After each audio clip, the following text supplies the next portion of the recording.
What's up, everyone? I'm Des from Deel, and welcome back to Debunked with Deel, the show where we bring in real industry experts to break down the biggest myths in the working world. This time, we're diving into the complex world of immigration. To help us debunk these myths, we got my man Ahmed Musa here. Ahmed, what's your relationship with immigration? So you can guess from my name that my family has our own immigration story, but I've been working in the space professionally for about 10 years, which sounds crazy to say out loud. My first role was as a paralegal working in Djibouti, a small country in East Africa, and that story could be its own Netflix series. And then I moved to LegalPad. It was a startup that was focused on helping other startups navigate the US immigration process. One of our early clients was Alex, the CEO and co-founder of Deel, and I guess he liked working with us so much that Deel ended up acquiring LegalPad, and we became Deel Immigration. So it's been about 3 years since the acquisition. We've grown from offering visas not only in the US, but more than 70 countries. I don't even know how many thousands of visas we processed in the last couple of months alone.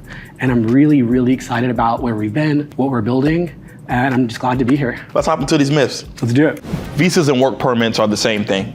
Absolutely not, right? Okay, so talk to me. Let's take a step back, right? A visa is a document that allows somebody to just enter a country where they're not from. And so you could get a visa for all sorts of reasons. It could be just to come to a country for a short visit or like business meetings, or you could have a visa that allows you to live somewhere for a longer period of time. Just because you're allowed to live in a country does not necessarily mean that you're allowed to work there. And that's true not only in the US, but in countries all over the world. Every country issues different types of visas, some with the ability to work, some without. So to give you an idea, right, like in the US, the most common work visa is the H-1B. And if I get an H-1B, then my spouse can come to the US and live here as well. So she can reside, but she can't work. But like Australia, for example, they're a lot more lenient. So most of their visas come with like open work permits for their spouses. So again, a residence permit lets you reside in the country, and a work permit lets you work in the country. You can just open an entity and start sponsoring visas. That's not necessarily true, right? Every country has its own rules and regulations when it comes to visas and sponsorship. And some countries are way more strict than others around what's required for an entity to be able to sponsor visas. Singapore, for example, is super, super strict. It's way easier to sponsor a work visa in Singapore if you are an established business with a long track record versus a startup that just got registered there yesterday. Whereas in the US, it's a lot more flexible. If you start a company today, you can sponsor a visa tomorrow, assuming you meet certain criteria. Companies need a different immigration lawyer for every country. Well, I'll take a step back, right, before I answer that. It can be really frustrating for companies that want to hire people and sponsor visas across the globe, because usually when you're working with an immigration provider, they're experts in one specific area. And when I say area, I mean that like literally, right, in a geographic sense. So, you might work with a lawyer for all of your company's US visa needs. It's a really important relationship. I think it's really important to vibe with any professional service provider, especially lawyers, especially when it's something as critical to somebody as their immigration status. And so you can build a ton of trust with them, but as soon as you decide that you want to sponsor a visa in another country like Germany, they might have no expertise, they probably don't have any expertise, then you have to start all over again. And then when you decide you want to hire somebody in the UAE or in Spain or in China or in Brazil, you gotta do it again and again. What's really unique about Deel is that currently we offer in-house support with more than 70 countries all over the world, and we're always adding more. And so we assign one point of contact to help you out. You're gonna say, yo, Ahmed, or somebody on Ahmed's team, thanks for helping us with that H-1B last year and that EU blue card in Germany last month.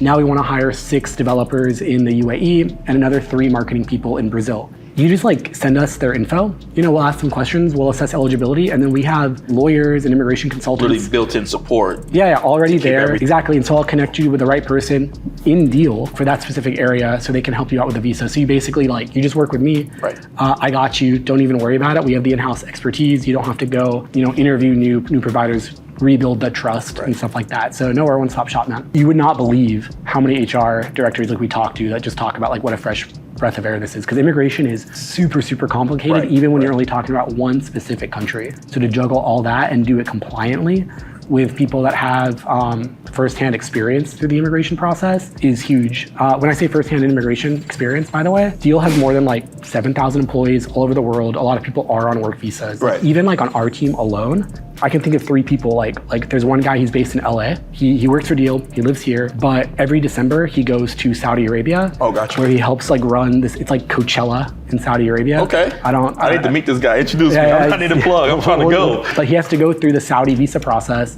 every single winter so that he can show up there for the 2 or 3 weeks that he's there and do his job before coming back. We have a member of my team who's, every time I talk to her, she's in a different country. Spain, Japan, I think Portugal when I last spoke to her. She's on our global immigration team, so she guides people through a lot of like that digital nomad experience also. So she's not only able to like help assess them, but also share her firsthand experiences to kind of let them know like this is what you can expect when you apply for this visa. Got you. We're a cool team. I'm just gonna throw that out there.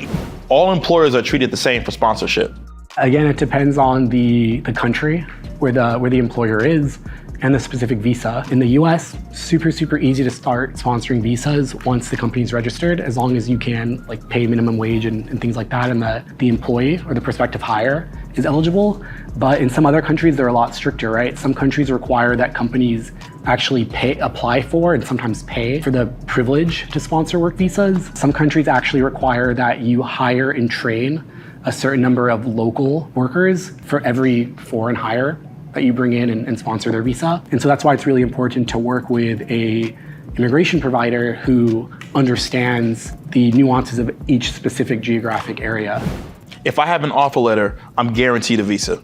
If you have a job offer letter, congratulations, because that's super difficult in this economy, right? Super difficult. But no, unfortunately, when we're talking about immigration, a job offer letter is just step 1. A company has said that they would like to hire you. Like now they have to actually apply for the visa on your behalf. And of course, every country is gonna have different rules. Every country is gonna have different visas, and each of those are gonna have their own requirements.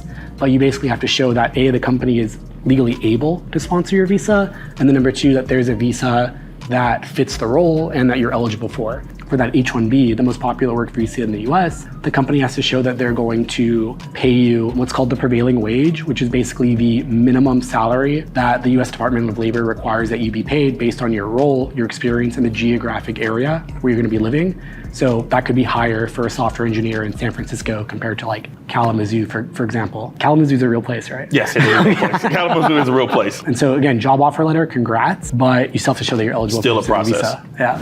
Dependents automatically have the right to work. That depends on the country. That also depends on the visa. Okay. So if I get an H-1B today, my wife does not necessarily get the ability to work. She can live in America on what's called an H-4 visa. She automatically gets that. She gets to live here with me.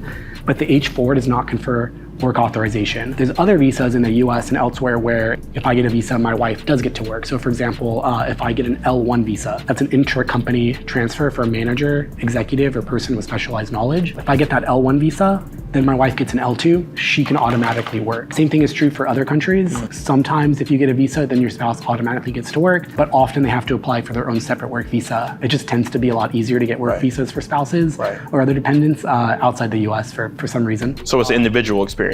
Yeah, I mean, not to get into like the weeds. For example, like if I have that H-1B, and then I'm in the process of applying for a work-based green card, and a form called the I-140 is approved. Then my wife stays on her H-4 visa, but she's also able to apply for a work permit. Maybe that hasn't happened. This is not theoretical. My wife is amazing. Dania, I love you.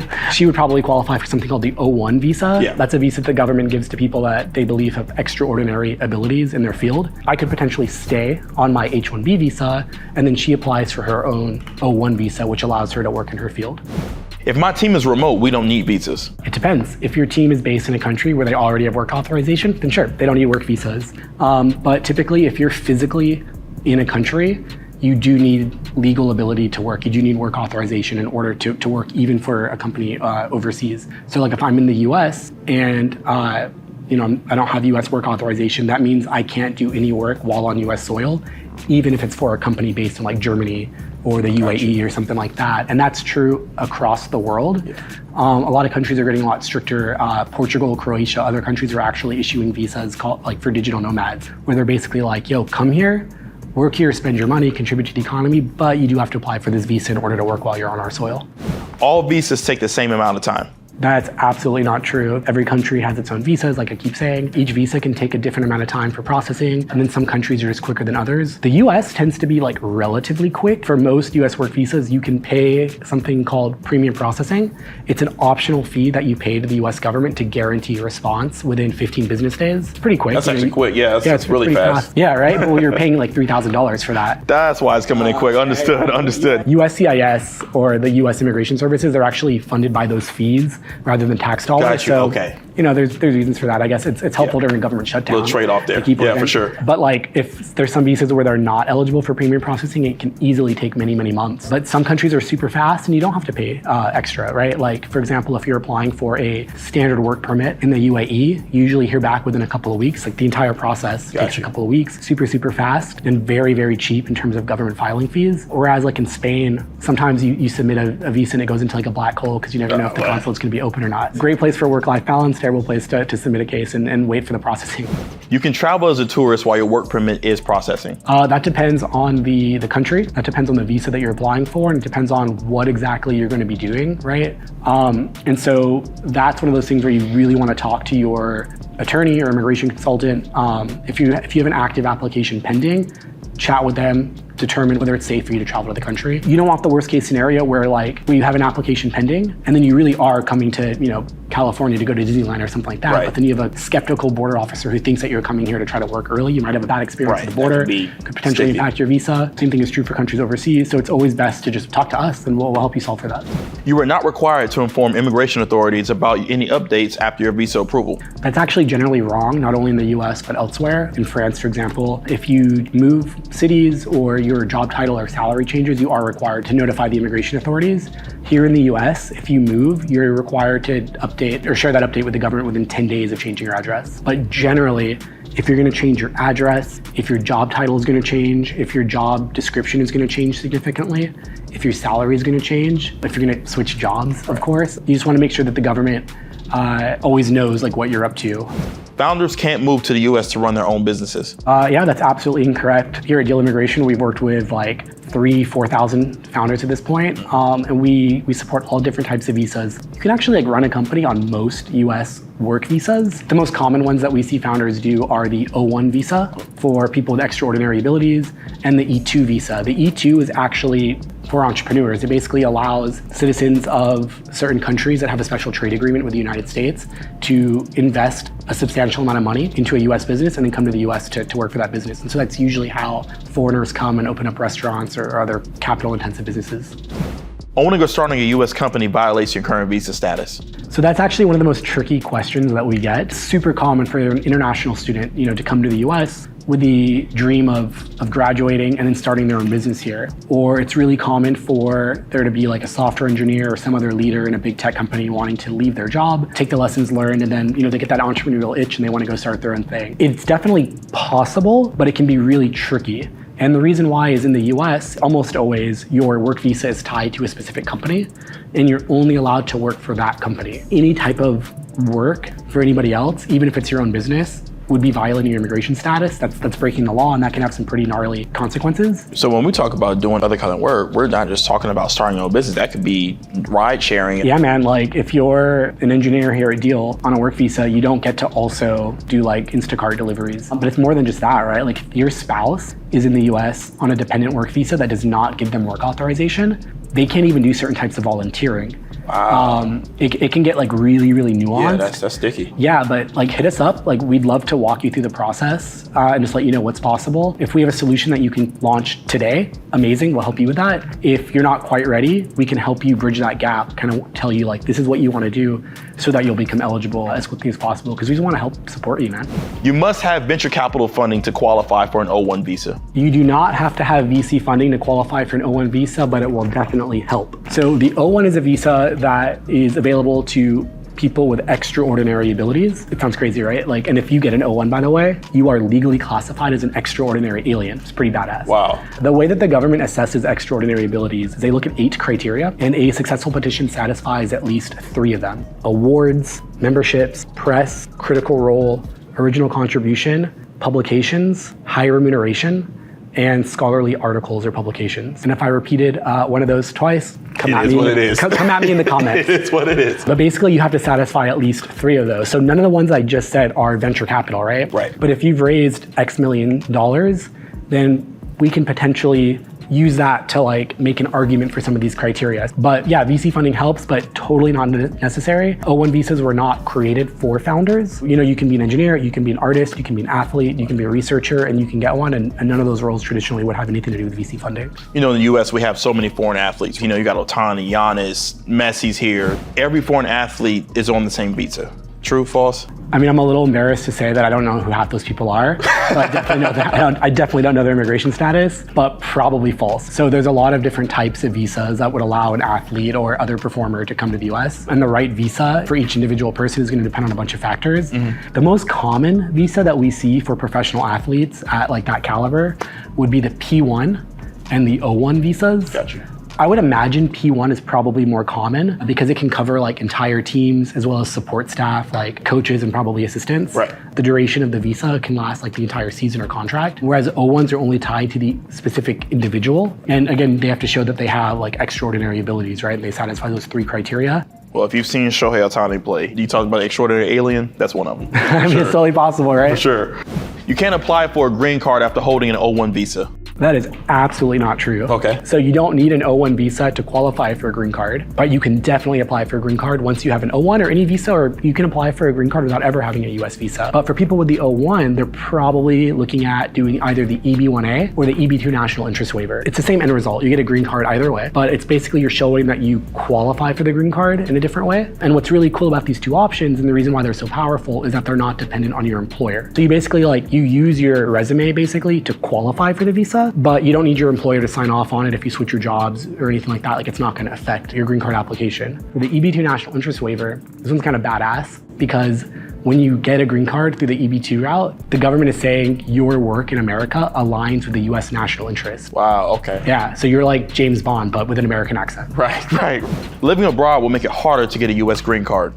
Not necessarily. So you don't actually have to have ever held a US visa or even visited the US in order to get a green card. Maybe for asylum, it could be a little bit more complicated. Right. So no, we actually work with people all the time that get EB1As and EB2AWs and other green card applications approved who have never set foot in the US. That being said, it's going to be a lot easier to meet an American who wants to marry you if you're here, or to get a company willing to sponsor your visa if you've already worked with them in office, they know your work. So it just makes it easier, but it's absolutely not necessary. It just kind of depends on the context of your unique scenario.